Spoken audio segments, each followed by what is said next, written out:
Selamat datang di dunia novel. Kultivator Junior, mari kita lanjutkan kultivasi berikutnya di Martial God Asura volume 10. Episode 6021 membutuhkan darah. Chou Feng dikelilingi oleh guntur. Dia secara langsung menggunakan 3 metode pola guntur, baju besi guntur, dan sayap guntur untuk meningkatkan budidayanya. Tapi tingkat budidaya Chou Feng yang sebenarnya adalah demigod tingkat 8. Dan orang itu adalah manusia demigod tingkat 9. Bahkan jika Chou Feng dipromosikan ke 3 level dan dia hanya dipromosikan ke 2 level, kekuatan tempur mereka akan tetap sama. Tapi saat ini, orang itu sedang diinjak oleh Chou Feng. Ini adalah kesenjangan yang sangat besar dalam kekuatan tempur. Selain itu, Chou Feng turun dan melepas topi bambu di kepalanya, memperlihatkan penampilan aslinya. Ini adalah pria dengan mata kecil dan bukan mata besar, tetapi wajahnya penuh lubang dan benjolan, dan wajahnya sangat jelek. Mereka yang mengetahui dia juga seorang junior, tetapi mereka yang tidak mengetahuinya mengira dia sudah agak tua. Mungkin karena penampilan aslinya terungkap, atau mungkin karena dia diinjak, dia menjadi sangat marah dan bahkan dipenuhi dengan niat membunuh. Bajingan, jika kamu berani menghinaku, aku akan memotongmu menjadi beberapa bagian. Dia meraung dan mencoba mendorong dirinya sendiri, tetapi dengan sedikit kekuatan, Chou Feng mendorong kepala yang baru saja dia angkat lebih dalam. Kesenjangan antara keduanya terlalu besar. Artinya, wilayahnya lebih unggul. Jika tidak, di wilayah yang sama, Qin Xuan, belum lagi Chou Feng, dapat dengan mudah mengalahkannya. Pria itu jelas tidak puas. Dia menyentuh tas Qian Kun dengan telapak tangannya, dan kapak senjata dewa jatuh ke tangannya. Tapi saat ini, Chou Feng tiba-tiba berbicara.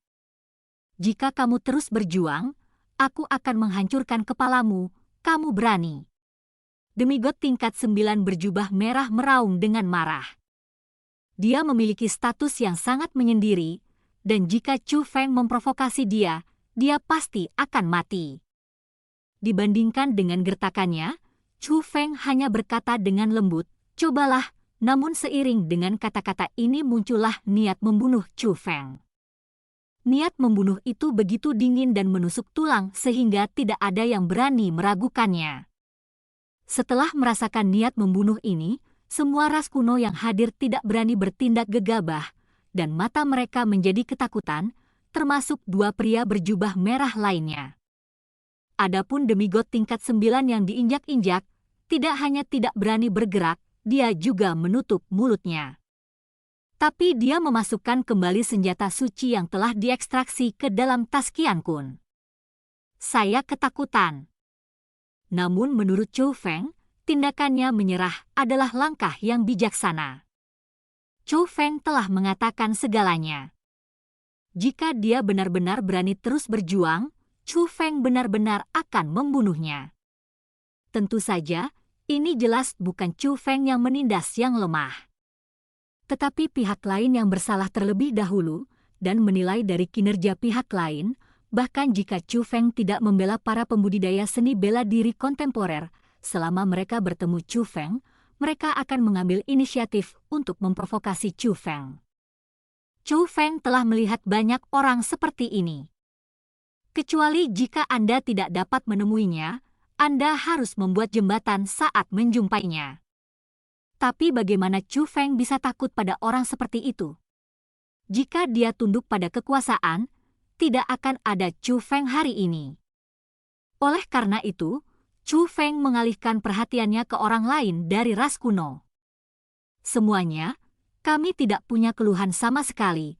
Kamu yang memulai masalahnya dulu. Karena kamu telah menimbulkan masalah, aku harap kamu tidak takut. Kami bukan orang yang tidak masuk akal. Kami bisa mengalahkanmu 2 kali lebih keras. Bersabarlah.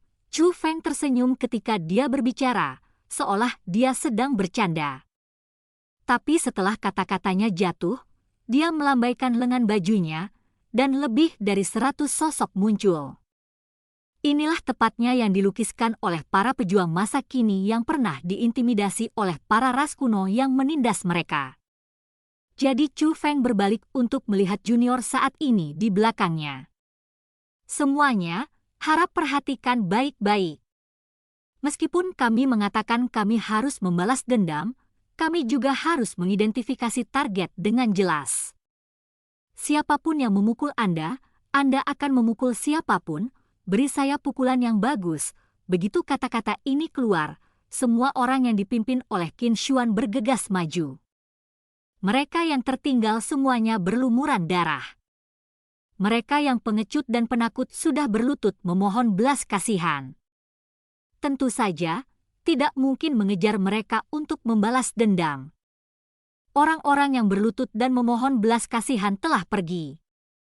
Jika mereka tidak pergi dan masih di sana, mereka tidak akan berani membalas dendam bahkan dengan dukungan Chu Feng. Karena mereka takut akan balas dendam dari ras zaman dahulu. Namun orang-orang yang tertinggal ini tidak takut. Namun, mereka juga mengikuti apa yang dikatakan Chu Feng dan tidak melibatkan orang yang tidak bersalah. Dia hanya mengambil tindakan untuk mengajari mereka yang menindas mereka, dan tidak ada yang menggunakan senjata, melainkan murni menggunakan tinju dan tendangan. Mengatakan bahwa saya tidak takut atau khawatir sama sekali adalah sebuah kebohongan. Namun ketika tinju dan tendangan mereka menimpa orang yang menindas mereka, perasaan senang dan lepas membuat mereka merasa itu sepadan. Sekalipun akan ada pembalasan di masa depan, itu pasti sepadan. Saat menghadapi penindas, Anda harus melawan. Hanya dengan melawan Anda bisa punya kesempatan untuk bangkit kembali. Jika semua orang takut dan memilih mengalah, itu hanya akan memperburuk keadaan orang jahat. Tidak peduli apakah ras kuno ini akan membalas dendam di masa depan. Tapi setidaknya untuk saat ini, mereka hanya bisa meringkuk di tanah, memegang kepala di tangan dan memohon ampun sambil meratap dengan sedih. Arogansi dan sikap merendahkan sebelumnya telah hilang. Mereka juga manusia, dan mereka juga takut akan rasa sakit, dan bahkan lebih takut lagi akan kematian. Anggota ras kuno yang tidak menerima pembalasan mundur keluar alun-alun dan berkumpul bersama. Mereka terlalu malu untuk melihatnya, karena takut terlibat. Namun tanpa kecuali, mereka semua memiliki hati yang rumit. Di sisi lain, ia merasa beruntung karena belum pernah menindas para junior seni bela diri masa kini sebelumnya. Pada saat yang sama, saya juga melihat sisi sengit dari para pejuang masa kini. Itu hanya dugaan saja, namun akan lebih mengagetkan jika melihatnya dengan mata kepala sendiri. Setidaknya mereka sudah mengetahui bahwa para junior masa kini bukanlah sekumpulan kesemek yang lembut. Sementara para junior masa kini membalas dendam, Chu Feng juga tidak diam. Dia mengatur formasi retakan yang dia pahami dari pemandangan langit berbintang sebelumnya. Setelah formasi retakan diaktifkan, itu menyelimuti seluruh alun-alun dan penghalang di semua pilar batu runtuh pada saat yang bersamaan. Sebanyak 18 token kosong jatuh ke telapak tangan Chu Feng.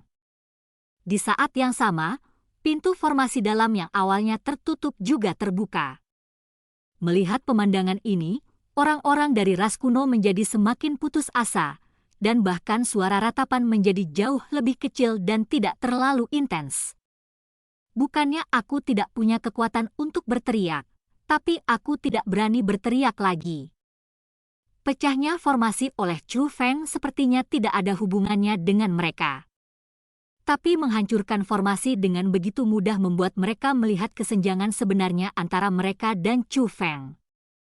Ini jauh lebih mengejutkan dibandingkan saat Chu Feng dengan mudah mengalahkan pria berbaju merah.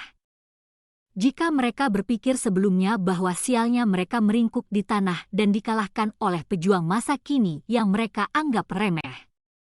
Saat ini, beberapa dari mereka sudah merasa bahwa balas dendam seperti itu mungkin merupakan berkah besar bagi mereka. Kekuatan Chu Feng lebih dari sekedar perbedaan kekuatan tempur. Ini adalah keberadaan yang menakutkan di tempat yang tidak terlihat. Melihat pintu menuju kedalaman terbuka, para penggarap seni bela diri kontemporer juga berhenti satu demi satu. Ini sangat menyenangkan, pahlawan muda Chu Feng. Terima kasih banyak.